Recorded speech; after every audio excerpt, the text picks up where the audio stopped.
In February 2000, Marvel Comics ushered in the return of Frank Castle in Punisher #1, the beginning of the now iconic Welcome Back, Frank storyline.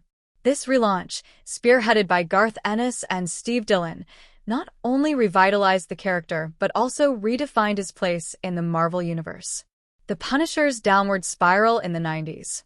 By the late 1990s, the Punisher was in a rough spot. Once one of Marvel's hottest characters, he had fallen out of favor due to a mix of oversaturation and misguided creative directions.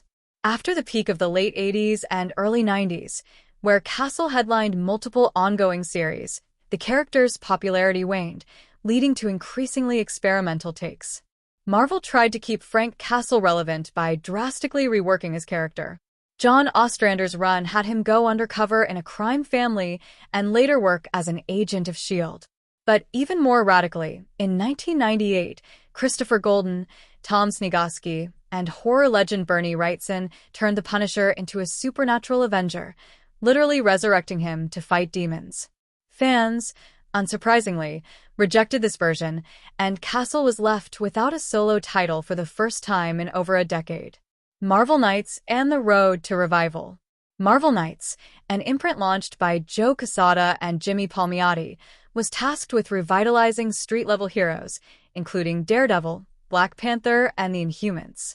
While their initial attempts to reboot the Punisher struggled, Quesada and Palmiotti saw potential in giving the character one more shot, this time with creators who truly understood his appeal.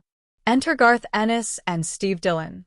Fresh off their legendary Preacher run, Ennis and Dillon were a perfect fit for Frank Castle. Ennis, in particular, had a knack for blending dark humor with brutal, no-nonsense storytelling.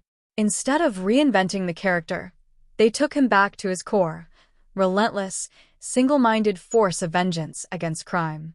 Back to basics. The Welcome Back, Frank era. From the first issue, Welcome Back, Frank made it clear that this was the Punisher fans had been waiting for. The supernatural elements were gone. The convoluted espionage angles were scrapped. This was Frank Castle at his purest, operating out of a rundown apartment, using his wits and sheer brutality to wage his personal war.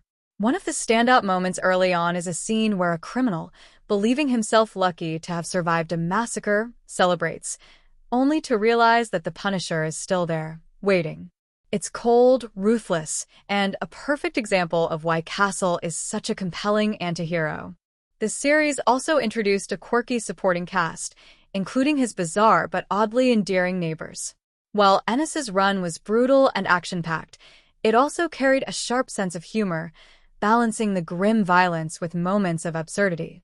The lasting impact of Welcome Back, Frank. This relaunch re-established Frank Castle as one of Marvel's most compelling characters. It led to a successful run that expanded into the critically acclaimed Punisher Max series, which further pushed the boundaries of storytelling for the character. More importantly, Welcome Back, Frank proved that even characters written off as past their prime could be revitalized with the right creative vision. Today, it remains one of the most influential Punisher stories ever written, setting the standard for every iteration that followed.